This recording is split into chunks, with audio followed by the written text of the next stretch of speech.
लंबे समय से बैठे हैं ना, भूख लग रही है। देखो बाबा साहब ये कहते थे कि आदमी भूखा रह सकता लेकिन अपमानित होकर नहीं रह सकता।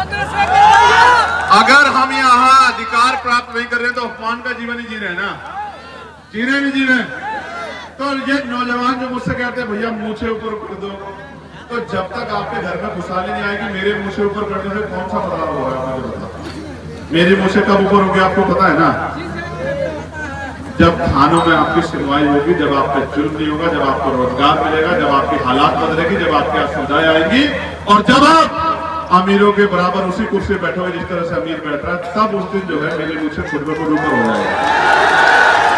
अब तुम ये देख लो कि मुझे ऊपर करनी है नीचे करनी है, ऊपर करनी है नीचे करनी है, तो निकल के काम करोगे।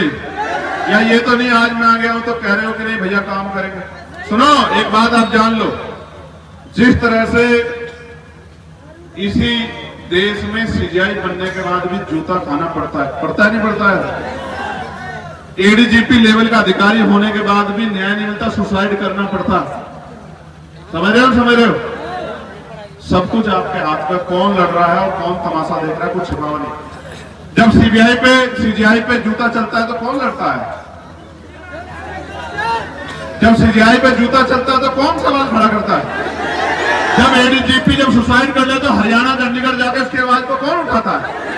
जब किसी गरीब पे जुल्म होता है, किसी हमारी बच्ची पे, बहन पे, माँ का अपमान किया जाता है, जब किसी जमीन छीन जाती है, कौन खड़ा होता है? जो 24 घंटे आपके लिए खड़ा होता है, क्या आपके लिए उसके लिए नहीं खड़े होना चाहते? अगर आप उसकी देखो कोई मेहनत करता है, उसकी मेहनत आप उसका मेहनताना देते, उसके दिल पे जोर पड़ता नहीं पड़ता है? फिर मुझसे कहते हो भैया आ जाओ भैया आ जाओ, बना दे रहा हूं, नेता बना के दे रहा हूं आपको।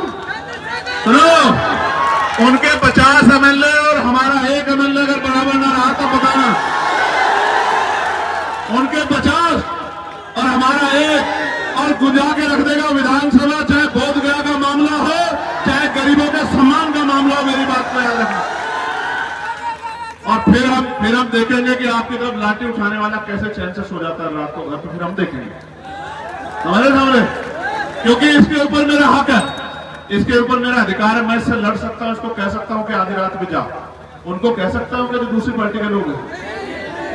तो ताकत दोगे नहीं दोगे बताओ? ऐसे मुट्ठी बंद करो। और सुनो, मैं क्षेत्र घूम के आया हूं, मेरी राजनीति पे तो कोई शक नहीं तुम्हें। मुस्लिम समाज पूरी ताकत लगा के साथ खड़ा है, वो तुम्हारी तरफ देख रहा है। देख लो मेरी बात को, तुम लोग कमजोर तो नहीं छोड़ोगे इसको। कभी ये कहे कि भैया आपके लोग पीछे रह गए थे, है तो वो भी मेरे लोग सब, क्योंकि उनको पता है जब एनआरसी का मुद्दा आता है तो चंद्रशेखर आजाद लड़ता है, जब वक्त का मामला आता है तो पार्लियामेंट में चंद्रशेखर आजाद लड़ता है, जब किसी पे बुलडोजर चलता है, जब किसी का एनकाउंटर होता है, जब बरेली में जुल्म होता है, जब फतेहपुर में जो है हमला होता है, तो अकेला अगर कोई खड़ा हो उत्तर प्रदेश में लड़ता है, चंद्रशेखर आजाद लड़ता है। तो मैं आपसे कह रहा हूं, ताकत तो बनेगी लेकिन वो आपकी उंगली से बनेगी। बताओ मदद करोगे नहीं करोगे? तो बताओ आपका एमएलए कैसा होना चाहिए? जोर से बताओ, आज कम आ रही है, वहां तक आवाज जानी चाहिए, वहां तक। आपका विधायक कैसा हो? आपका विधायक कैसा हो?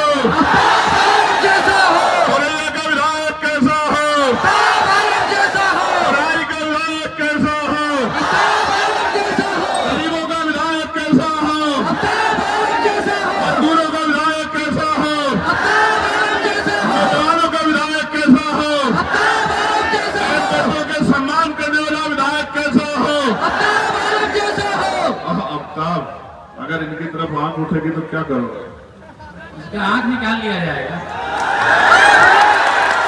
देखो यार, मैं संविधान को मानने वाला व्यक्ति हूं, आंख नहीं निकालना, लेकिन ये सुनिश्चित करना है किसी की आंख किसी तरफ कोई आंख ना उठाए, ये सुनिश्चित करना है। समझे नहीं समझे? हिंसा से हमारा तरक्की नहीं होगी। पढ़ लिख के डॉक्टर इंजीनियर बन के हमारी तरक्की सुनिश्चित होगी, जब हमें रोजगार मिलेगा। जब तक आपकी जेब में पैसा नहीं आएगा तो कैसे बदलेगी जिंदगी? आप बताओ। पैसे की कमी है क्या बिहार में?